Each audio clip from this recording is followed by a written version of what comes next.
রামচন্দ্রের অনুপ্রেরণা মানি না মানব না। তুমি কে আমি কি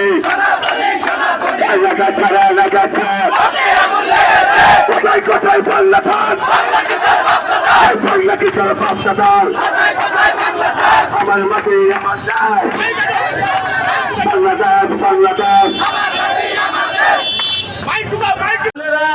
অনতি বিলম্বে এই মন্দির নির্মাণ করতে সাহায্য করেন এবং আমাদের ভগবান শ্রী রামচন্দ্রের ছবিতে অবমাননা জুতা পিটা এর সঠিক তদন্তের মাধ্যমে দোষীদেরকে শাস্তির আওতায় আনেন এবং দেশকে একটি অরাজকতার হাত থেকে রক্ষা করেন। কারণ সন্ত্রাসবাদ মদ একটি ক্যান্সার, এই ক্যান্সার আপনি ভাইরাসে পরিণত করতে দিবেন না। আমরা চাই এই দোষীদের অনতিবিলম্বে শাস্তি দেন এবং দেশকে সঠিক পথে সুন্দরভাবে আমরা যাতে বসবাস করতে পারি সেই উপযোগী করে তুলুন।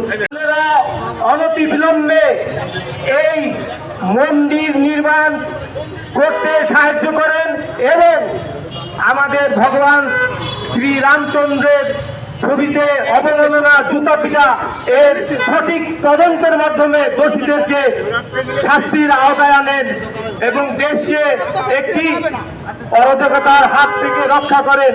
কারণ সন্ত্রাসবাদ মদ একটি ক্যান্সার, এই ক্যান্সার আপনি ভাইরাসে পরিণত করতে দিবেন না।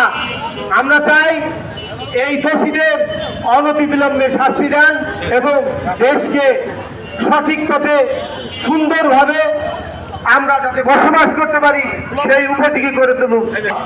আমরা ফরিদপুরের বিবেকবান মানুষকে বলতে চাই, বারবার বারবার আমাদের উপাস্যর বিরুদ্ধে প্রকাশ্যে অপমানজনক আচরণ করা হবে। আমরা এই ফরিদপুরের মানুষের মাধ্যমে এই সরকারের কাছে বলতে চাই, যারা প্রকাশ্যে রাজপথে আমাদের উপাস্যকে অপমান করে, অপমানিত করার চেষ্টা করে, হুমকি দেয়, তাদের প্রত্যেককে আইনের কাঠগড়ায় আনা হোক। এই বাংলাদেশের স্বাধীনতার পর থেকে সংখ্যালঘু নির্যাতনে যে বিচারহীনতা কার্যক্রম প্রচলন রয়েছে, সংখ্যালঘুর মন্দির ভাঙলে, সংখ্যালঘুর বাড়ি পুরালে, সংখ্যালঘুর উপর আক্রমণ করলে যে বিচারহীনতা, যে বিচার ব্যবস্থা ভেঙে পড়ে, তার বিরুদ্ধে আমরা বলতে চাই নতুন এই সরকারের কাছে এর থেকে বেরিয়ে আসুন। প্রত্যেকটা